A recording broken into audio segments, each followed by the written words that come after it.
한 목소리를 읽어 나가십니다. 무릇 표면적 유대인이 유대인이 아니요 표면적 육신의 할례가 아니니라. 오직 이면적 유대인이 유대인이며 할례는 마음에 할지니 영에 있고 율법 조문에 있지 아니한 것이라. 그 칭찬이 사람에게서가 아니요 다만 하나님에게서니라. 아멘. 오늘은 주신 본문 말씀을 가지고 29절 마지막에 보면은 그 칭찬이 사람에게서가 아니요 다만 하나님에게서니라 라고 말씀하고 계시는데, 그래서 제목을 하나님에게서 칭찬받는 그리스도인이 됩시다 라는 제목으로 말씀을 전하도록 하겠습니다.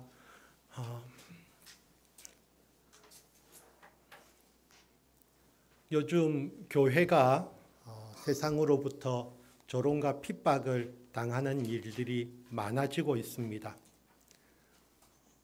그 이유가 복음 때문이라면 그것은 아주 자랑스러운 일이지요. 그러나 교회가 합당하지 못한 모습을 보여서 그렇다면 회개해야 합니다. 우리가 그리스도인으로 살면서 정말 그리스도인으로서의 합당한 삶을 살아내지 못할 때에 세상조차도 우리를 비난하게 되는 것이지요. 하지만 우리는 세상과 타협하는 그런 자들이 아닙니다. 우리는 절대 타협할 수 없는 그런 진리관을 가지고 있습니다. 우리가 사도행전 4장 12절의 말씀과 같이 다른 이로서는 구원을 받을 수 없나니 천하 사람 중에 구원을 받을 만한 다른 이름을 우리에게 주신 일이 없음이라 하였더라. 아멘.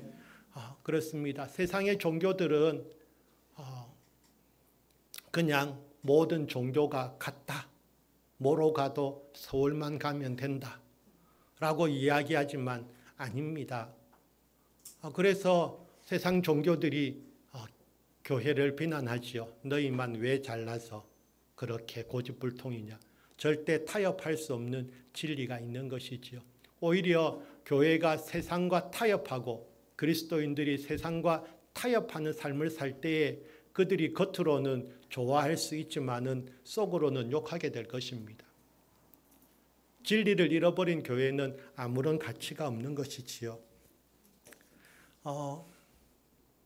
하지만 우리가 교회들이 이제까지 정말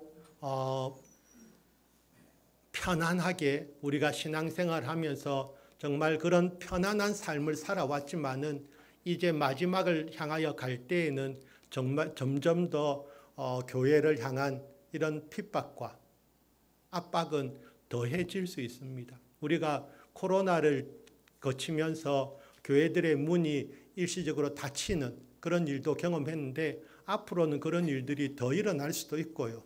그뿐만 아니라 다른 그 세상으로부터 교회의 예배를 방해하는 그런 일들이 얼마든지 더 생겨날 수 있습니다. 이제는 정말 정신을 차려야 될 때이고 그러한데, 하지만 교회가 지금만 핍박받는 것이 아니지요. 교회는 초대 교회부터 이미 세상으로부터 핍박을 받아왔습니다. 사실 세상으로부터 핍박을 받아온 것은 그 세상이 세상 임금의 지시를 따라서 교회를 핍박한 것이지요. 그래서 우리가 교회들이 어려움을 당한 것은 이러한 세상 임금 마귀가 교회를 핍박하는 것이, 교회를 이제 그리스도인들을 어렵게 하는 것이라는 것을 우리가 영적으로 생각한다면은 우리는 더 정신을 차리고 신앙생활을 해야 됩니다. 그래서 이미 예수님도 말씀하셨지요.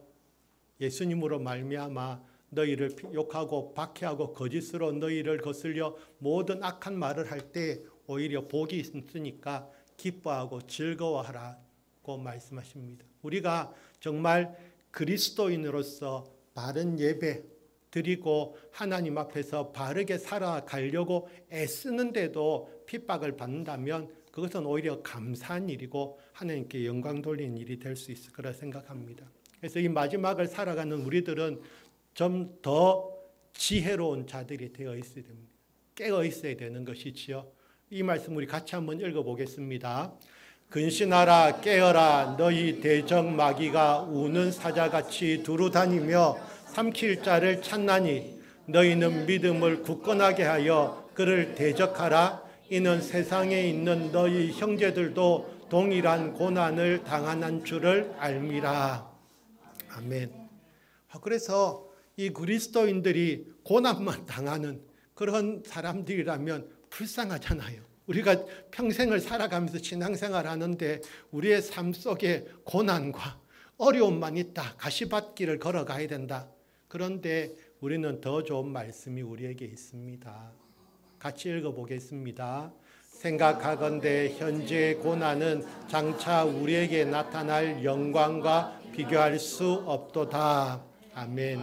그래서 이 현재의 고난은 우리가 정말 예수님을 위해서 예수님의 이름으로 받는 고난은 감사한 일이고 우리가 기뻐해야 될 일이지요. 물론 몸은 힘들 수 있습니다. 하지만 우리는 말씀 붙들고 주님께 받을 그 상급 바라보면서 나아가는 것이지요. 그리고 또 하나님은 능히 시험을 견디고 감당하게 해 주십니다. 그래서 우리가 시험에 쓰러져서 완전히 거꾸러지는 그런 일은 결코 있을 수가 없는 것이지요. 바울은 그 하나님의 백성들이 그 하나님의 백성임을 자랑하는 유대인들이 하나님의 이름에 오히려 먹칠하는 그런 삶을 살아가고 있는 것을 책망했습니다. 유대인들은 자기들이 신앙생활을 잘하고 있다고 생각했습니다. 그 유대인들은 어려서부터 율법을 배우고요. 그 율법대로 살아가려고 애쓰는 사람들이지요. 그런데 그 율법을 너무 열심히 지키려고 하다 보니까 그것이 형식적인 그런 믿음으로 전락한 것이 문제였습니다. 로마서 2장을 보시면은 유대인이라 불리는 내가 율법을 의지하며 하나님을 자랑하며 율법의 교훈을 받아 하나님의 뜻을 알고 지극히 선한 것을 분간해야 되는 것이지요. 그러면서 스스로 이야기합니다.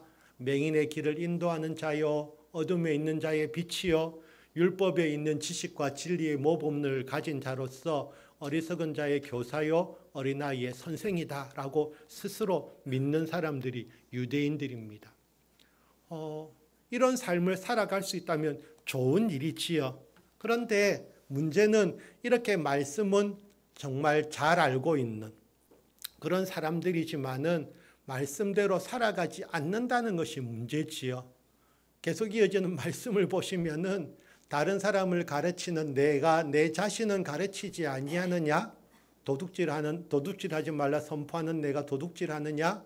간음하지 말라 말하는 내가 간음하느냐? 우상을 가증히 여기는 내가 신전 물건을 도둑질하느냐? 그래서 유대인들은 이렇게 열심히 자기들이 어려서부터 하나님의 율법의 말씀을 배우고 익혀서 그대로 살아간다고 이야기하지만 알기는 잘 알지만 그대로 행하지 않았기 때문에 사실은 하나님의 말씀을 모르고 있는 것이지요. 그래서 이렇게 율법을 자랑하면서 오히려 그 율법을 범함으로 하나님을 욕되게 하는 사람들이 유대인들이었습니다.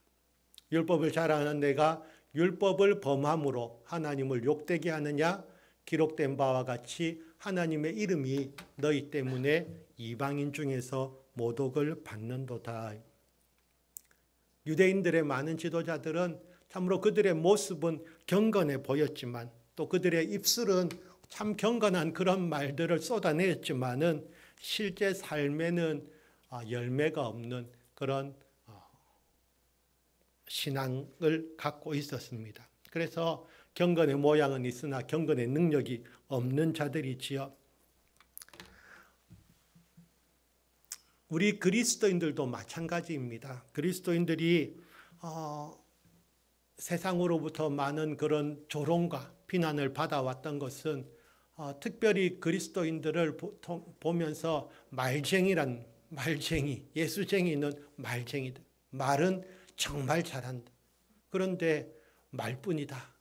세상으로부터 이런 비난을 받는 것을 우리는 부끄러워해야 됩니다. 그리고 회개해야 되는 것이지요. 예수님 믿고 참 좋아라고 이야기합니다. 복음도 전하지요. 그런데 자신의 실제 삶에서는 하나님의 말씀을 따르지 않고 믿지 않는 사람들과도 구별되지 않을 때에 세상이 우리를 비난하고 조롱하는 것이지요. 이스라엘 백성들, 유대인들 중에서 특별히 당을 지어서 말이지요, 열심히 신앙생활 하고자 하는 사람들의 무리들이 있었습니다. 그 사람들이 누굽니까? 바리새파 사람들이 있었고요, 사두개파 사람들도 있었고요, 또 SNF파라는 사람들도 있었습니다. 그리고 열심 당원들도 있었지요. 예수님의 제자 중에도 열심 당원이 있을 정도로 그 사람들은 나름대로 열심히 하나님을 섬기고자 하는 그런 사람들이었습니다. 그런데 열심히 섬기려고 말씀을, 율법을 지키는 데만 목숨을 걸다 보니까 정말 그 형식만 남고 알맹이는 다 사라지고 말았습니다. 그래서 예수님께서 제일 비난하신, 여러 사람들이 비난받아야 했지만은 예수님께서 책망하신 그런 사람들 중에 또 어떤 사람들이 있냐면은 바리새인과 서기관들이 있는 것이지요. 그래서 화 있을진저 외식하는 서기관들과 바리새인들이요, 잔과 대접의 겉은 깨끗이 하되 그 안에는 탐욕과 방탕으로 가득하게 하는도다. 그래서 눈먼 바리새인이여, 너는 먼저 안을 깨끗하게 하라. 그렇게 하면 겉도 깨끗하리라라고 말씀하셨습니다. 이러한 바리새인과 서기관들에게도 회개하라고 기회를 주시는 것이지요. 우리가 이런 바리새인들, 서기관들의 모습과 우리의 모습은 어떤가 비교해 볼 필요도 있습니다. 세상 사람들, 믿지 않는 사람들은 적어도 양심을 따라 삽니다. 그래서 로마서 2장 14절 말씀을 보시면은 율법 없는 이방인이 본성으로 율법의 일을 행할 때에는 이 사람은 율법이 없어도 자기가 자기에게 율법이 된다. 그래서 그 양심이 증거가 되어서 판단하는 것이지요. 그러면은 우리 그리스도인들은 어떻습니까? 그리스도인들은 적어도 세상이 말하는 도덕과 법의 수준을 넘어서는 그런 행동들을 사실은 해야 됩니다. 그것을 우리가 인위적으로 하는 것이 아니라 하나님의 말씀을 따라서, 하나님 성령의 인도함을 따라서 살면은 당연히 그런 것을 능가하는 것이지요. 그런데 문제는 예수님을 믿는다고 이야기하면서도 때때로 우리의 양심에 뭐가 납니까? 양심에 털이 나는 사람들이 있어요. 그래서 뽑아야 되죠. 핀셋으로 뽑아야 됩니다. 그래서 우리가 하나님 앞에서는 율법을 듣는 자가 의인이 아니요 오직 율법을 행하는 자라야, 행하는 믿음이 필요하다고 말씀하십니다. 그래서 오늘 말씀 보시면은 로마서 2장 28절에 이 본문 말씀이 제일 중요한 말씀이니까 한 번 더 같이 읽어보시겠습니다. 무릇 표면적 유대인이 유대인이 아니요 표면적 육신의 할례가 할례가 아니니라. 오직 이면적 유대인이 유대인이며 할례는 마음에 할지니 영에 있고 율법 주문에 있지 아니한 것이라. 그 칭찬이 사람에게서가 아니요 다만 하나님에게서니라. 아멘.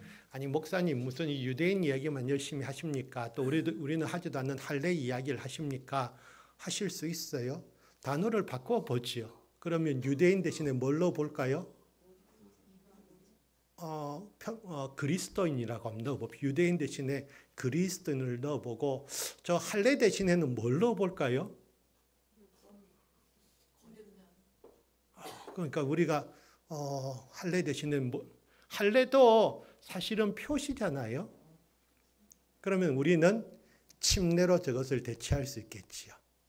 예, 그러면 다시 한번 읽어볼까요? 무릇 표면적 그리스도인이 아니요 표면적 육신의 침례가 아니니라. 오직 이면적 그리스도인이며 침례는 마음에 할지니 영에 있고 율법 조문에 있지 아니한 것이라. 그 칭찬이 사람에게서가 아니요 다만 하나님에게서니라. 아멘.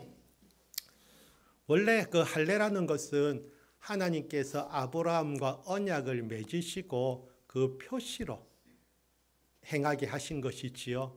할례 자체가 어떤 구원의 능력이 있는 것은 아닙니다. 침례도 마찬가지입니다. 우리가 침례를 받는 것은 왜 받았습니까? 우리가 예수님을 구주로 믿고 우리의 믿음을 고백한 후에 그 표로 우리가 교회로부터 하나님 앞에서 받은 것이 침례입니다. 물론 침례의 의미가 있지요. 이제는 침례를 받음으로 내가 나의 육신이 죽고 나는 그리스도 예수와 함께 이제는 새로운 삶을 살아간다는 그런 의미가 담겨 있습니다. 그래서 우리가 겉으로는 표면적 그리스도인들이 너무 많습니다. 겉으로도 사실은 그리스도인이어야 하지요. 꼭 속만 그리스도인이 되는 것이 아니라 사실은 겉도 그리스도인이어야 합니다. 그런데 겉만 그리스도인이 되는 것이 문제라는 것이지요. 그래서 표면적 그리스도인이면서 이면이라는 전 내면이란 말이죠. 그래서 우리의 속사람이 또한 완전한 그리스도인으로서의 삶을 그것이 사실은 그냥 우리가 그리스도인 했을 때는 그것이 당연한 이야기죠. 겉도 그리스도인이면서 속도 그리스도인인 것이 원래 당연한 것 아닙니까? 아멘. 그건 당연한 것인데 문제는 겉은 그리스도인인데 속이 그리스도인이 안 된 사람들이 많다는 것이 문제입니다.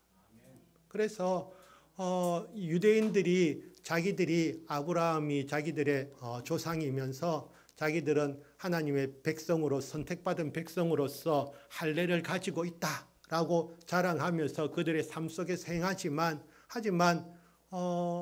정작 하나님의 언약 맺은 백성으로서의 삶을 살지는 않았습니다. 하나님 앞에 제대로 된 예배도 드리지 않았고 그래서 이스라엘이 망했던 것이지요. 우리는 정말 내가 그리스도인으로서 바르게 살고 있는지 판단해 봐야 되는 것입니다. 우리가 이러한 표면적 그리스도인들은 형식적인 신앙생활을 강조합니다. 물론 형식적인 신앙생활도 필요합니다. 교회에 출석하는 거, 예배에 출석하는 거예요. 교회 출석하고 또 이런 직분을 받고 행동하는 거, 섬기고 봉사하는 거요. 그리고 교회에서 헌금하는 거요. 이런 모든 일들이 우리가 신앙생활하면서 필요한 모습들이지요. 하지만 내가 교회에서 어떤 직분을 가지고 있다는 것이 자랑이 되고 내가 교회에서 헌금을 얼마나 많이 하는가가 자랑이 되고 내가 교회에서 얼마나 봉사를 많이 하는가가 자랑이 되면은 그것은 다른 것이 아니지요. 그래서 그 사람들이 표면적 그리스도인이 되는 것이지요. 그래서 겉으로 다른 사람들의 칭찬과 인정을 받아야지 만족하는 사람들, 정작 하나님의 칭찬, 하나님의 인정은 생각지 않는 사람들은 초대 임금이었던 사울 왕이 그래서 망했습니다. 하나님 앞에 인정받는 것보다 사람들 앞에서 인정받는 것을 원했기 때문에 하나님을 제대로 섬기지 못했고 그래서 사울은 망했습니다. 그래서 우리는 정말 우리 겉과 속이 같은 그리스도인일 뿐만 아니라 정말 이 할례는 마음의 할지니라고 했죠. 할례는 원래 잘라내는 것입니다. 그래서 우리의 마음의 할례를 받는다는 것은 우리 마음에 잘못된 것들 말이죠. 잘라내 버려야지요. 그것을 계속 가지고 살 수 없는 것이지요. 그래서 우리가 이 하나님의 말씀을 듣고 은혜 받았다고 해서 정말 내 마음이 기쁘고 이렇게 내가 하나님의 말씀을 깨닫는 그 수준에 머무르는 것이 아니라 이제는 그 말씀대로 살아내야 되는 것이지요. 그래서 우리는 이 말씀을 좋아합니다. 같이 한번 읽어보시겠습니다. 너희는 이 세대를 본받지 말고 오직 마음을 새롭게 함으로 변화를 받아 하나님의 선하시고 기뻐하시고 온전하신 뜻이 무엇인지 분별하도록 하라. 아멘. 그래서 우리가 이제 그리스도인으로 살아갈 때에 우리에게 필요한 것은 변화이지요. 예전에 육신을 따라 살 때의 그런 모습들을 잘라내 버리고요. 이제는 변화를 받아서 정말 하나님의 뜻을 분별하며 사는 삶을 살아가는 사람들이 되어야 되는 것이지요. 그런데 우리에게 아직도 잘라버려야 될 그런 모습들이 남아있을 수 있습니다. 로마서 2장에 보시면은 2장 1절에 이런 말씀이 나옵니다. 그러므로 남을 판단하는 사람아 누구를 막론하고 내가 핑계하지 못할 것은 남을 판단하는 것으로 내가 너를 정죄함이니 판단하는 것은 내가 같은 일을 행함이니라. 그래서 정말 그리스도인이라고 하면서 우리가 이제는 내가 그리스도 안에 있는 새로운 피조물이다라고 선포하면서도 우리의 마음속에 판단하는 마음이 남아 있으면 아직은 잘라내야 될 것이 더 많이 남았다는 것이지요. 네, 바뀌어야 됩니다. 그래서 나에게 남을 판단하는 마음이 있나 없나 스스로 생각해 보시면 되지요. 그리고 이 앞에서 말씀하실 필요는 없습니다. 그런데 판단하는 마음은 사실은 누구에게나 육신을 가지고 있는 누구나 가지고 있습니다. 그것을 그냥 원래부터 타고난 거야? 아니지요. 우리는 육신으로는 타고났지만 이제 육체를 십자가에 못 박았으니까요. 이제는 말씀으로 그것을 고쳐야 되는.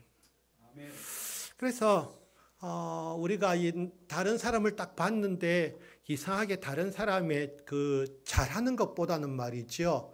못하는 점이 먼저 보여요. 희한하지요. 그래서 요즘 제가 아직은 안경을 안 씁니다만은 엄청 눈이 피곤하긴 한데 그런데 희한하게 남의 허물은 잘 보여요. 그래서 뭐만하게 보여요? 들보만하게 보여요.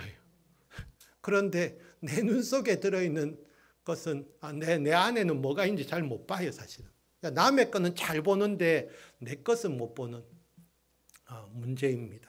그래서 우리가 안경을 써야 되지요. 말씀의 안경을 쓰고 성령의 안경을 써서 성령이 인도하신 대로 봐야 됩니다. 그래서 내 허물을 먼저 봐야 되는 것이지요. 그래서 진짜 그리스도인들은 사랑으로 삽니다. 그래서 보면 만물의 마지막이 가까이 왔으니 그러므로 너희는 정신을 차리고 근신하여 기도하라. 무엇보다 뜨겁게 서로 사랑할지니 사랑은 허다한 죄를 덮느니라. 하나님께서 우리의 죄를 다 용서해 주셨습니다. 하나님께서 우리의 나의 죄를 용서해 주셨고 내 형제의 죄도 다 용서해 주셨는데 나는 그것을 기억하고 그것을 찾아내고 있습니다. 그러면은 안 되는 것이지요. 물론 또 이 말씀을 거꾸로 악용하면 안 됩니다. 상대방한테 이렇게 사랑은 허다한 죄를 덮으니까 내 허물도 덮어주세요라고 하면 됩니까? 안 됩니까? 안 되지요. 그것은 자기가 적용해야 될 말씀이 다른 사람한테 자기한테 적용해 달라고 하면은 안 됩니다. 자기한테는 자기는 뭘 해야 됩니까? 죄를 지었으면은 회개를 해야 되죠. 그런데 회개를 안 합니까? 이 무늬만 그리스도인들은 회개를 잘 안 합니다. 그래서 회개해야 됩니다라고 말은 하지만은 실제로는 회개 안 합니다. 그러니까 그 행동이 고쳐지지 않는 것이지요. 진짜 회개하면은 회개는 어떤 것이 회개입니까? 돌이키는 것이랬습니다. 그래서 앞으로 가다가 돌이키면은 어떻게 됩니까? 반대로 180도 돌려서 가야 되죠. 그런데 어떤 사람들은 회개를 너무 잘해가지고 360도 돌립니다. 그래서 회개하는 것처럼 한번 쫙 회개하는 모습이 뭔가 보이는 것 같았어요.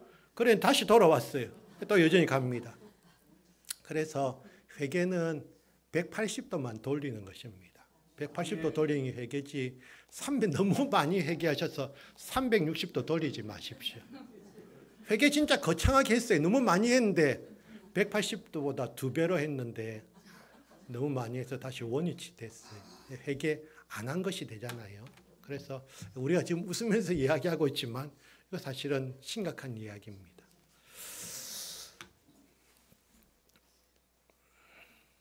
그래서 우리가 이 회개하면서 정말 계속해서 우리는 매일매일 우리의 육체를 십자가에 못 박아야 됩니다. 그러면서 기도하면서 성령의 인도함을 받아야 되는 것이지요.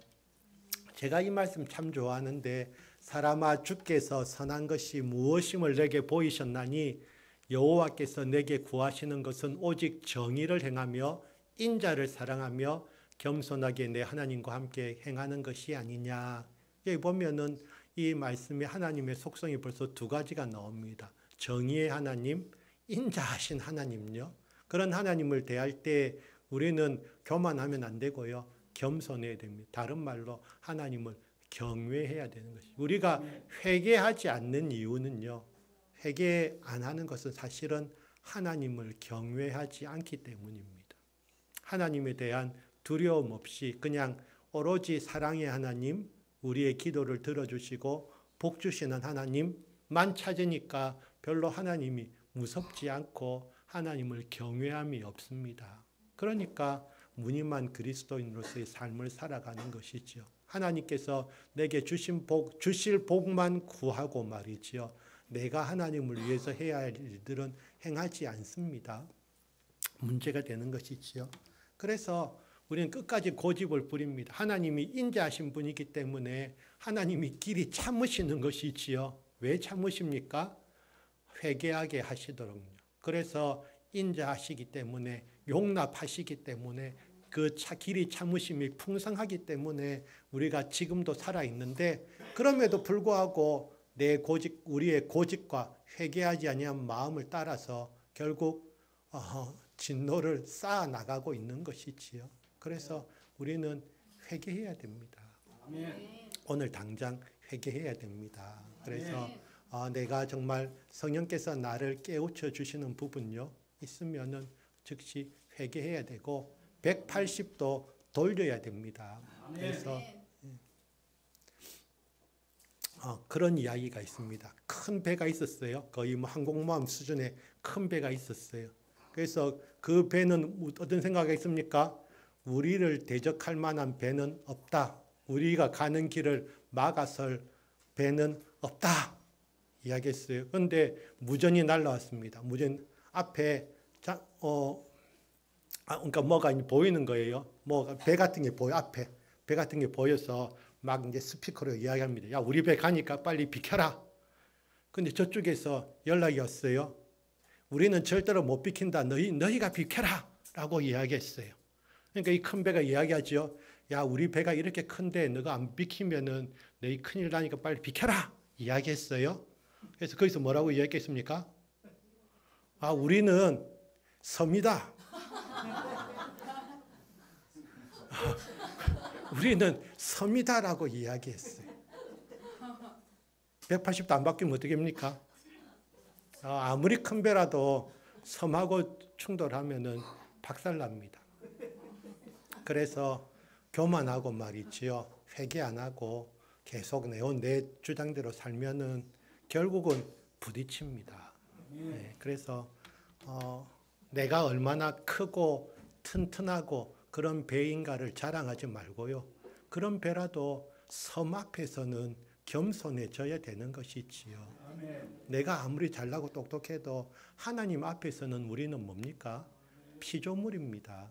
그런데 내가 하나님 앞에서 이렇게 잘나게 해주신 분이 누구신데요? 하나님이신데 그걸 잊어버리면은 섬하고 충돌합니다. 그래서 회개하는 것이 필요합니다. 예수님께서도 사역을 시작하시면서 맨 먼저 말씀하신 게 있지요. 회개하라, 천국이 가까이 왔느니라 말씀하셨습니다. 그리고 또한 침례 요한도 사역을 시작했어요. 침례 요한의 사역은 애당초 회개의 침례를 전파하는 것이었지요. 그래서 외쳤습니다. 회개하라, 회개하라. 천국이 가까이 왔다. 그러니까 그 사람들이 그 말씀을 듣고 회개하러 왔어요. 그래서 예루살렘과 온 유대와 요단강 사방에서 다 그에게 나와 자기들의 죄를 자복하고 요단강에서 그에게 침례를 받았어요. 그러니까 바리새인들과 사두개인들도 왔어요. 그런데 그 사람들은 회개하러 온 것은 아니고 구경하러 왔어요. 침례 요한이 좀 뜨고 있는데 어떤가 보러 왔어요. 그럴 때에 침례 요한이 외쳤지요. 뭐라고 이게 침례 요한도 이 바리새인들과 사두개인들은 참 열심히 있는 사람들인데 희한하게 욕은 많이 먹었어요. 그래서 예수님한테도 욕 먹었지만은 침례 요한에도는 독사의 자식들아, 누가 너희를 가르쳐 임박한 진노를 피하라 하더냐. 그럼에도 불구하고 사실은 길을 또 말해주잖아요. 그러므로 회개에 합당한 열매를 맺어라 라고 이야기하는, 너희들 회개하고 회개에 합당한 열매를 맺어라.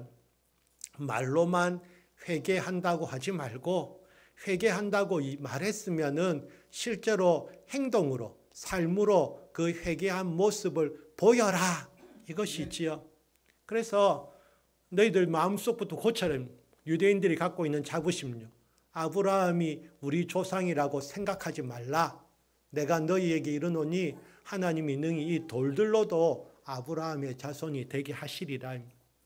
그래서 우리는 하나님 앞에서 피조물 드리고 하나님 앞에서 사실은 내세울 거 하나도 없어요.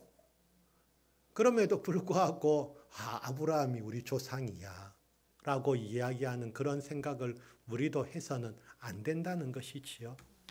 그래서 회개하라고 회개 합당한 열매를 말씀하셨는데, 그랬을 때에 침례 요한의 말을 들은 무리들은 이렇게 질문합니다. 무리가 물어 이르되 그러면 우리가 무엇을 하리이까? 회개에 합당한 열매를 맺으라고 하니까 이제 질문하는 것이지요. 그러면 우리가 무엇을 하리이까? 이런 질문이 필요합니다. 우리가 회개에 합당한 열매를 맺으려고 할 때에 하나님 앞에 기도하면서 질문해야 되는 것이지요. 무엇을 하리이까? 가르쳐 주시는 대로 하면 되지요. 대답하여 이르되 옷 2벌 있는 자는 옷 없는 자에게 나눠줄 것이요 먹을 것이 있는 자도 그렇게 할 것이니라. 어떻게 살아야 되는가를 보여줍니다.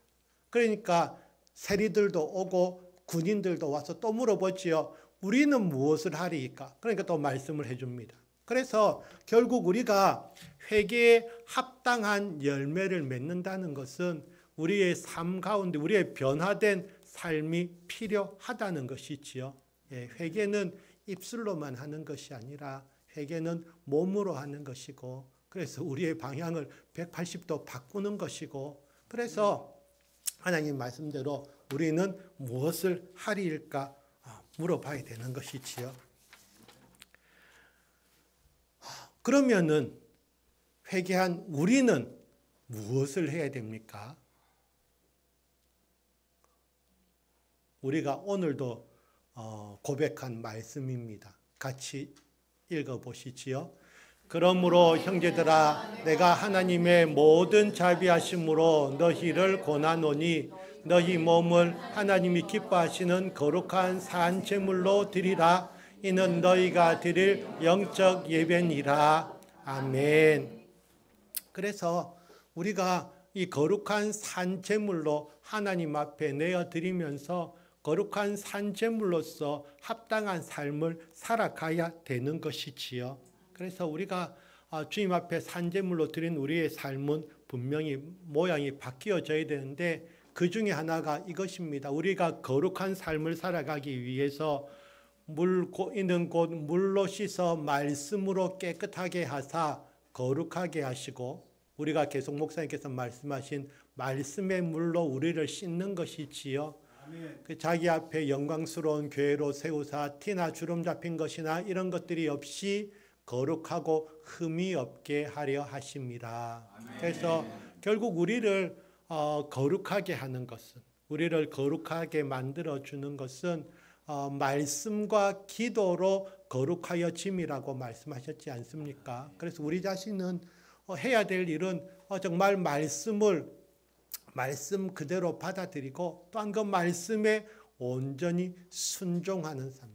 그래서 말씀을 통해서 우리가 깨닫고 우리의 잘못을 발견하게 되면 회개하고요. 그리고 말씀이 인도하는 대로 또 행하는 것이지요. 그래서 우리는 말씀을 떠나서는 살아갈 수가 없습니다. 근데 또한 말씀과 기도가 필요하지요. 그래서 기도를 계속하고 기도에 감사함으로 깨어 있으라라고 이야기하십니다. 그래서 우리가 정말 하나님 앞에 거룩한 산 제물로서 우리의 인생을 하나님 앞에 내어 드리는 것이지요. 우리의 주일날 이렇게 모여서 드리는 예배 시간뿐만 아니라 나의 매일의 삶 가운데에서 내가 정말 이면적 그리스도인으로서의 그런 삶을 살아내는 것이지요. 이제 말씀을 슬슬 맺어야 되는데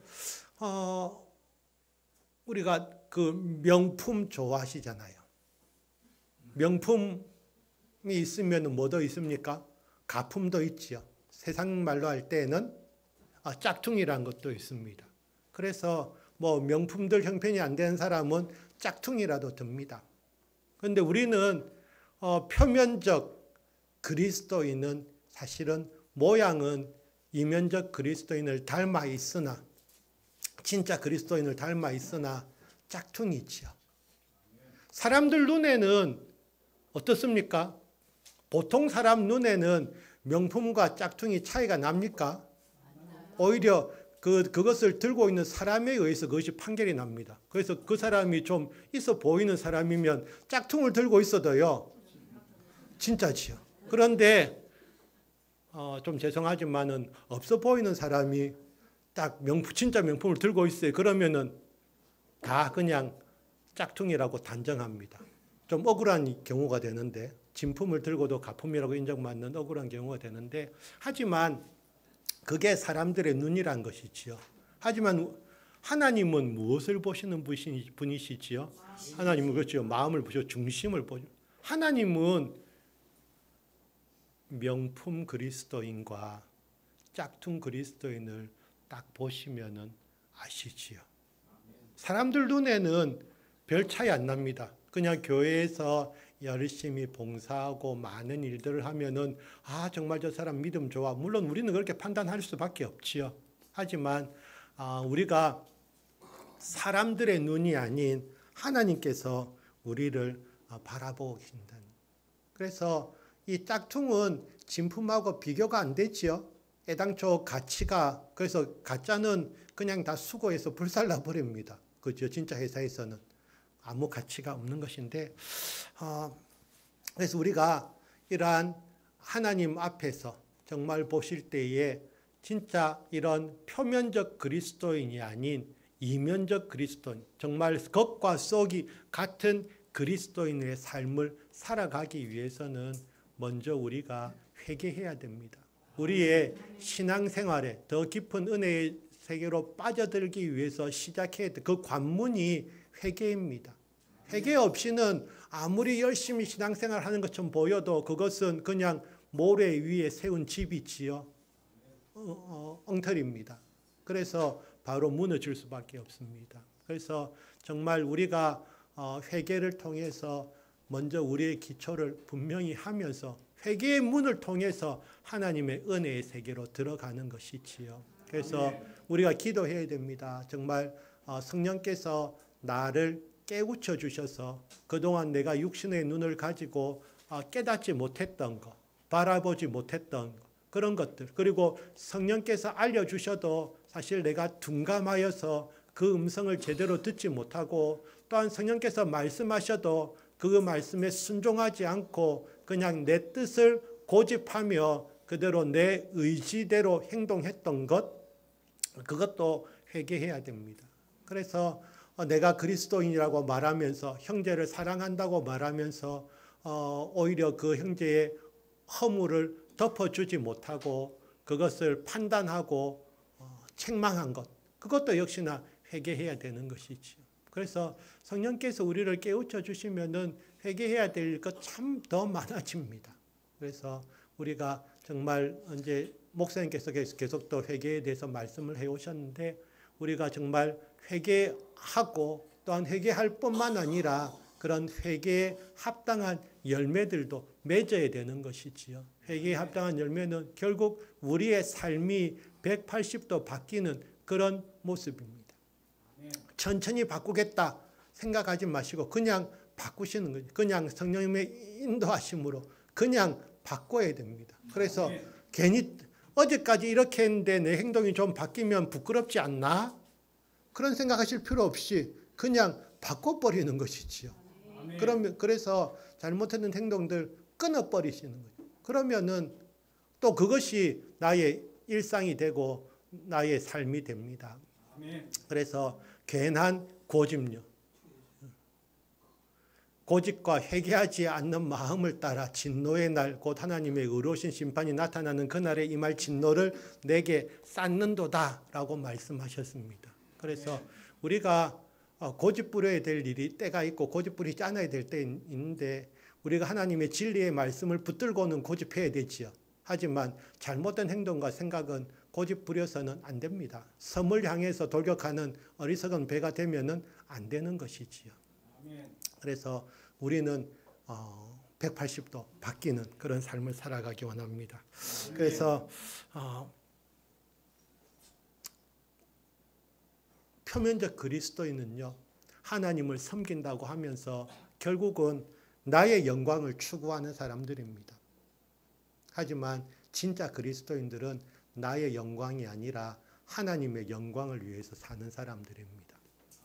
그래서 마지막 말씀으로 그런즉 너희가 먹든지 마시든지 무엇을 하든지 다 하나님의 영광을 위하여 하라고 말씀하십니다. 우리가 정말 무엇을 하든지 우리가 내 뜻을 이루기 세상에서 성공하고 내 뜻을 이루어서 출세하는 것이 나의 소망이 아니라 정말 그리스도 안에서 하나님의 사람으로 온전히 세워지는 사람이요. 하나님의 말씀을 따라 살아가 성령을 따라 동행하는 그런 삶을 살아서 하나님께 영광 돌리는 우리 제자교회 되기를 원합니다. 아멘. 우리 함께 기도하십니다. 우리 기도하시면서 정말 우리의 삶을 하나님께서 성령으로 우리를 깨우쳐 주셔서 정말 우리의 잘못되었던 것 이제는 고치고 교회가 더 새로워지고 나의 신앙생활의 모습이 더 새로워지는 그런 삶을 살게 해달라고 살겠다고 하나님 앞에 함께 기도하십니다.